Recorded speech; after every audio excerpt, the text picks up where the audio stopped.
Good morning, everyone, and welcome to Life at Noon. I'm super excited. This morning we have Paula Gonzales, our Assistant Library Director of Children's Services, and she is here to talk with us for Hispanic Heritage Month, which, by the way, happy Hispanic Heritage Month as of September 15th until October 15th, about the origins of the piñata. Paula, if you would. All right. Thank you, Rachel, for inviting me. This is a special month, and as I was sharing with Rachel earlier, I'm still learning about the culture, although part of my heritage is Spanish. I'm still learning about the Mexican culture.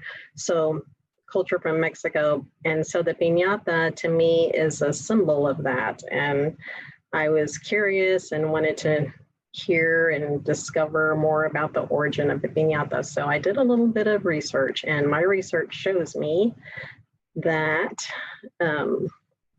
Marco Polo is actually the person that brought the piñata to Europe.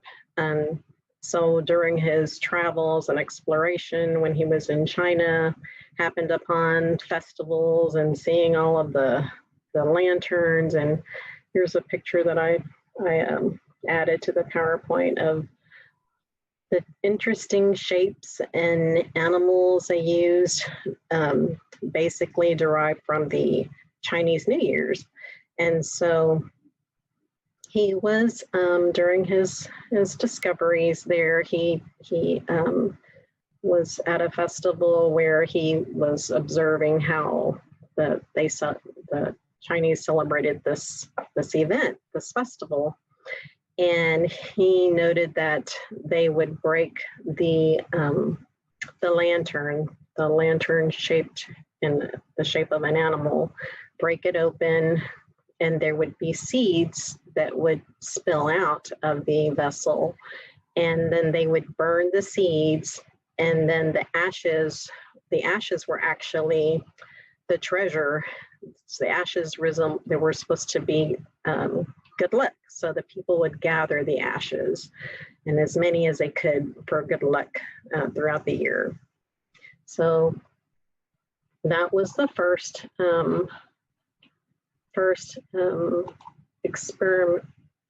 discovery of the vessel that looked more or less where the piñata derived from. So that was that vessel that was brought to Europe, and so finally made its way into Italy. And this was in the 14th century. So it was adopted in Europe, and it made its way into Italy. And so the vessel in Italy, they decided they would name it the Piñata. And they incorporated their version of this vessel, the Piñata, into their religion. So they named this one of their celebrations. The first Sunday of Lent is named Piñata Sunday in Italy. And so they incorporate this into their religious ceremony. And so the word piñata in Italy actually it's a prefix for piña, so pineapple. So it was like a pineapple shape. And it didn't look like the pineapple that I have on the screen. It was a clay pot, and it didn't even look like the pot that I have here. I just wanted to show you. It looked like a basic clay pot. And so they had, for the contents of that clay pot, they would add their treats and their food, fruits, and that they would break that piñata during that first Sunday of Lent. So that made its way into Italy first. Then it made its way into, Spain.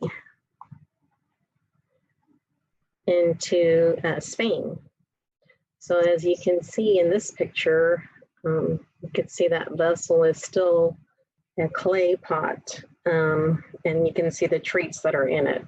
So see the little boys hitting that clay pot, and the kids have to be very careful because, I can imagine how dangerous that would have been back then to break that clay pot, and you don't want the shavings, you know, to spill over and hit kids. And they look like they're very careful. As you can see that in that image, they're backing away because they know that pot will break.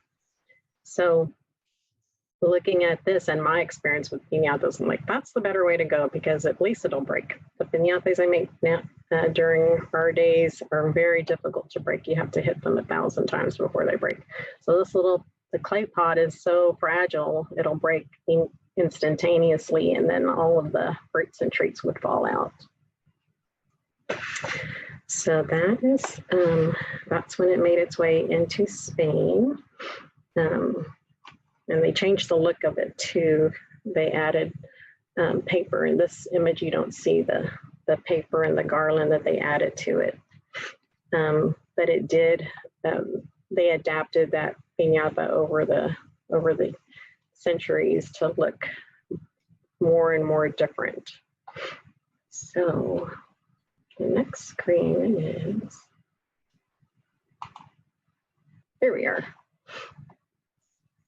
I don't see anything on chat, but if Rachel, if anyone has any questions during my presentation, I'm happy to pause and ask and answer if I can. So this slide, here we have Las Posadas. The piñata made its way finally into Mexico with the Augustine missionaries. And so when they brought the piñata to Mexico, again, it's made another transformation into a piñata looking star. So you can see in this image how it has changed and added cones to it to make it look like a star. And they used the piñata, incorporated it into another Christian celebration, Catholic Christian celebration, which is called Las Posadas. And Las Posadas is still a very traditional celebration in Mexico, where if you even visit, you know, if you visit during the Las Posadas, it's the passageway to the birth of Jesus. So the passage is, you'll see the three kings, and you'll see the people that are following that star, the North Star. The North Star is where the birth of Jesus is supposed to occur. And Mary and Joseph, you'll see them in the stables. You'll see a lot of those images when you go into the stores of statues. You see Mary and Joseph, and it's just the passage where all the people are awaiting, you know, Christ the Savior, which is Jesus, for Catholics and Christians. So it's a beautiful ceremony. I've always wanted to attend, and I'd have to, if you don't want to travel and to just experience Las Posadas, they normally have this celebration in Catholic churches in our area. I know my Catholic church celebrates Las Posadas, but these past few years, you know, during the shutdown, that didn't happen. But I believe they have it on the schedule to bring it back to the Catholic church, or my Catholic church, this during December. So the Posadas is of prayer and getting ready for the birth of Jesus in this religion. And so it's a series of days where where the families and the kings, they're visiting different homes, preparing for that day when Jesus arrives. And so it starts on December 16th, and then until the 24th, December 24th. So it's a series of days, and it's a lot of festivities. You'll go into the home and they'll have food, and anybody can come into the homes, and you know, just eat. The host of the home, they have food for everyone who visits, and they eat, and they have a celebration, and they may have a piñata every day from December 16th through December 24th as that celebration. So they were so excited that, you the birth of Jesus is coming. They know he's coming, the Savior. And so even my friends have invited me before. My hairdresser said, Paula, we have Las Posadas in my neighborhood, and we just invite the neighborhood to come in. I'm like, whoa, like that's interesting. And I didn't take advantage of that when she invited me, but one day when I plan to do that. I think it's a very interesting celebration. So that's what Las Posadas is. So since we're on this topic of Christianity and Christian, that's what the missionaries, they tried to do. They brought the piñata, they incorporated into the Las Posadas, and which is the Christmas Mass, actually. So the last day is a Christmas Mass where the birth of Jesus, Jesus has already, the Savior has arrived. So let's see, now I'm gonna move the slide to the next, go to the next slide here. And so during that time, of course, in the 16th century, Mexico, and in Mexico, there were Native Americans, and there were, the tribes were basically Aztec Indians and Mayan Indians. And so they had a similar tradition where they had their version of what looked like a piñata, which they also had a clay pot, but their clay pot was not adorned with any type of tissue paper colors or streamers. Theirs was a basic pot with feathers, and their pot was basically the contents in their vessel had treasures as well, but this was broken and given to the gods that they worship. Well, as you know, the Augustine missionaries wanted to convert everyone into Christian and Catholicism, and so in order to do that and to engage the Native American tribes and into their culture, into their traditions, and to their religion, they would invite the Native Americans to their celebrations, their Catholic celebrations, that they needed a way to engage them and to attract them. And so they would add their celebration, they, expanded their celebrations and incorporated fireworks and food and candy. Well, they would add fruits and candy into their piñatas. And so that when they broke, of course, everyone would enjoy they would enjoy the treasures. And that was their way, the Augustine missionaries, their way of trying to convert American Indians and adopt the Catholic religion, Christian religion.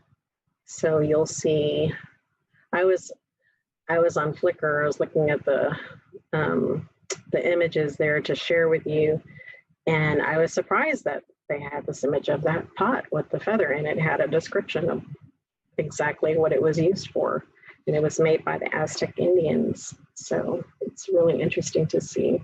It's one reason I love PowerPoint presentations. You can add images. You can see this is a very well created clay pot. Any other questions before we move on to the next slide? So here is the piñata. It looks a little similar to the piñata that was shown in the slide with describing Las Posadas, what that tradition and that ceremony is about. So here is one, and has the 7 points on the piñata. And so the Mexican, when this piñata finally arrived in Mexico with the Augustine missionaries, and over the years, it was transformed once again, but it kept the shape, because the shape is there's a significance and there's a symbolism to the shape. So each point on this star is supposed to be symbolic of the 7 capital deadly sins. And you saw that back in the Las Posadas image that I showed you. So here it is again, but it has all of the different colors. It's adorned with tissue paper and fringes and color to make it very attractive. And so this is how it looks. Well, I would say current day, it would look like this, because you still see the traditional piñatas when you go to some artisans that still make piñatas, and you'll see them. And I'll share another slide with you where you can actually purchase one. So those are, it's adorned differently, and it's got a lot of color. So it's symbolic in the battle of good and evil according to Catholic religion. So the 7 points were added to the piñata, and again, they represent the 7 deadly sins. So when the star and its 7 points of deadly sin are broken and struck down with a stick, God's gift of faith, perseverance, and grace fall from the sky. And those gifts are the candy and the fruit, the contents within the piñata when it's broken. So that's how it evolved again. So it's made its way through many centuries. So here are, I can list the 7 deadly sins, unless anyone knows. If you know one, just I know there's just a few of us here, but if you know one deadly sin, shout it out. But I'll go ahead and list them in a second if anyone wants to try. If you know what one deadly sin is. I know a few, Paula. Lust, greed, gluttony, and now I'm stuck. Sorry. It's okay. I'm going to list them. I just thought it'd be a little challenge for the viewers.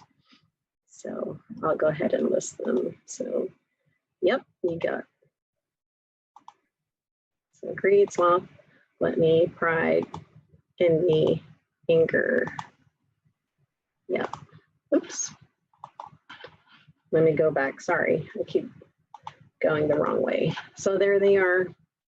And those are the points. And they say, according to my research, that the reason they adorn this piñata so beautiful, it's like evil. And so it's like the devil. They compare it to the devil, and he's very conniving, and he can look beautiful, but that's deceiving in a way. So in order to break through evilness, break all of the capital sins, that's what you need to do to get to the treasure. So that's the meaning behind that. So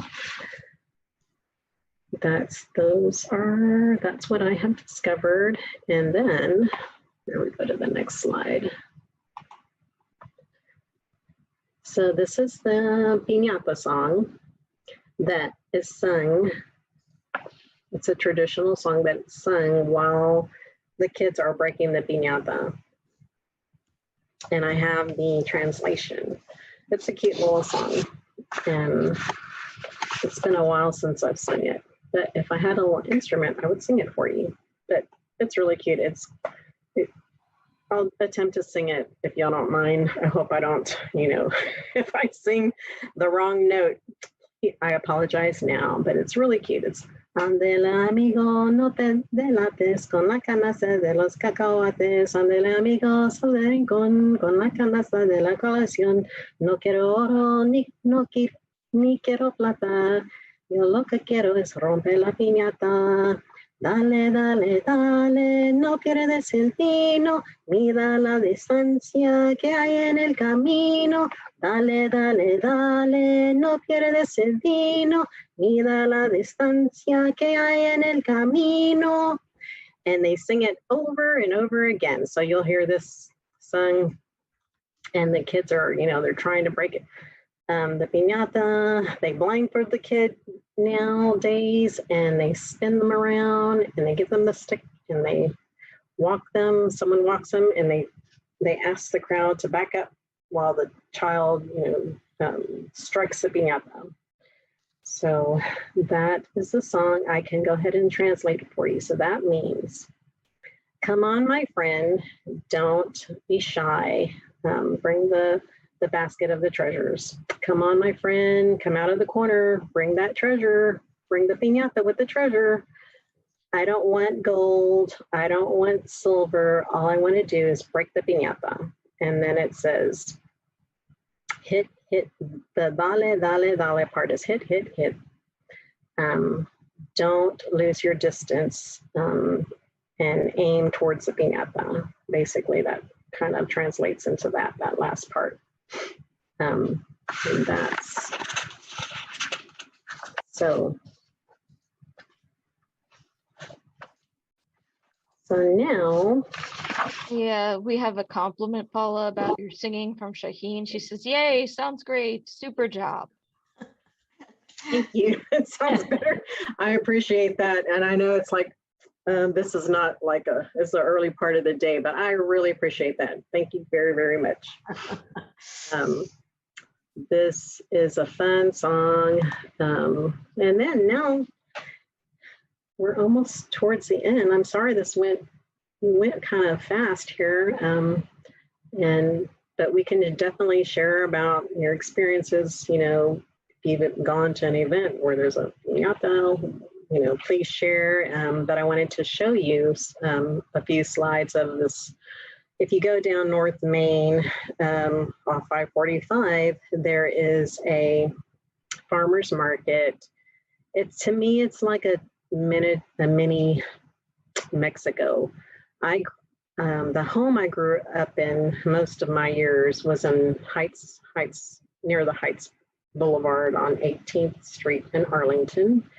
So I was basically grew up in that house as a little infant all the way into my teens, going to the Heights High School. Back then it was Reagan H High School.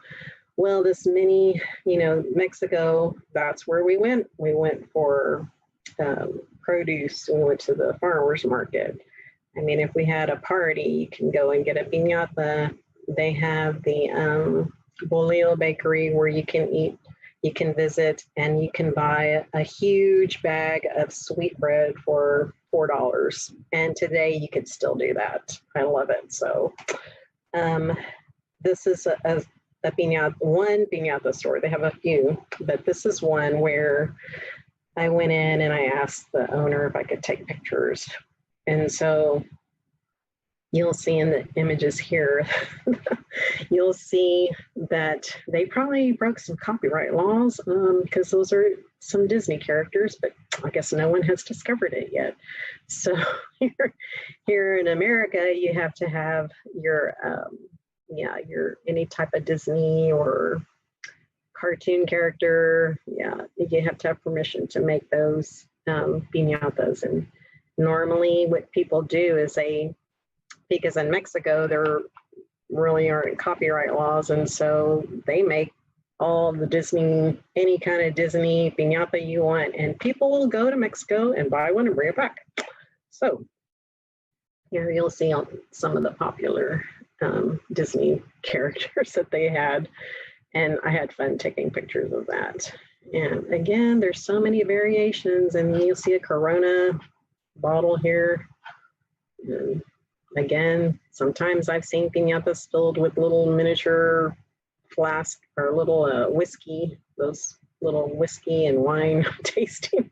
You can stuff a piñata with anything these days during current times. So many different variations. And here's another image. I had so much fun in this store. They had, I don't even know how many piñatas, and they even had more towards the back. I just felt like it was recent and I had my mask on and I didn't feel I could wear my mask any longer. So I just stayed towards the front of the store and took photos and just had fun. You can see the star image. They even have a clear plastic covering the front of the star piñata with toys. You could see they stuffed this with balls, toy balls. It's so cool. They were able to make that piñata and put large balls, toys in there. And then here you see more, you see a soccer ball and other, and that traditional star. This doesn't have 7 points, but some did. I looked around and I still saw the traditional 7-pointed star piñata. This is, so this is the traditional candy I see in the piñatas where I've been invited to parties where they have the traditional star. Well, they have Mexican candy that they fill into the piñata, and it's really nice. They have, you can buy this one huge bag and it fills a piñata. So I decided to take pictures of the candy. You can buy it in Mexico, but here it is at the store. You don't have to drive all the way, go all the way to Mexico to find the candy. And then I'll disclose the store you can get these at. Here it is on North Main. And if you want, I asked the owner, I said, well, what if I don't see a piñata that I hear that you already have made? What if I'd like to I want one custom made? Oh, yes, we do that. So, and that's that information there. And let me go back one. So we'll just, in this area, in this North Main, there's a bakery called Bolitos, and that bakery again has a traditional Mexican sweet, we call it Mexican sweetbread or pan dulce. And if you walk into the store, you've probably seen it on the news where, you know, during the holidays, they have the king cakes, they sell the king cakes, and you'll see people lined up out the door just to get their king cake. And then they serve, during the pandemic, they were on the news quite a bit because they sell the bolillo bread. The bolillo bread is like a little French loaf. And so they were just giving anyone that came into the store that needed help, they gave them bread, the little French bolillo breads, and big bags of it, whatever you wanted, they were just giving it out. So they're very generous and very supportive of what's happening during this time, and I support them. And Bolitos Bakery, you'll find it. They have, I think, 3 or 4 stores in Houston area, and I think they're trying to expand. But what I'm going to do tonight, well, I'm going to Food Town. There's a Food Town here off 529. I love it because their sweet bread is fresh. I was like, oh my gosh, you know, some stores you'll see sweet bread, and I wish I had a picture of it. I know I'm going off of piñatas, but it's still the culture, and we're talking about Hispanic heritage, and so the food and the bread is an aspect of it. So you'll see sweet bread served during these parties and events. So it's just delicious, and I'm probably going to take a trip because I work till 8. Just go there and get some sweet bread because now I'm making myself hungry for it. So that basically concludes my presentation. I know it's early, but please let's share. If anybody wants to share an event where there was a piñata there, or you maybe went to a park and you saw a family with, you know, breaking the piñata. If you want to share, please do. I'm happy to hear your experiences. Oh, I can take this. You know, let me unshare this. So Shaheen is saying that she remembers the farmer's market on Airline. She used to take her kids there to buy mangoes.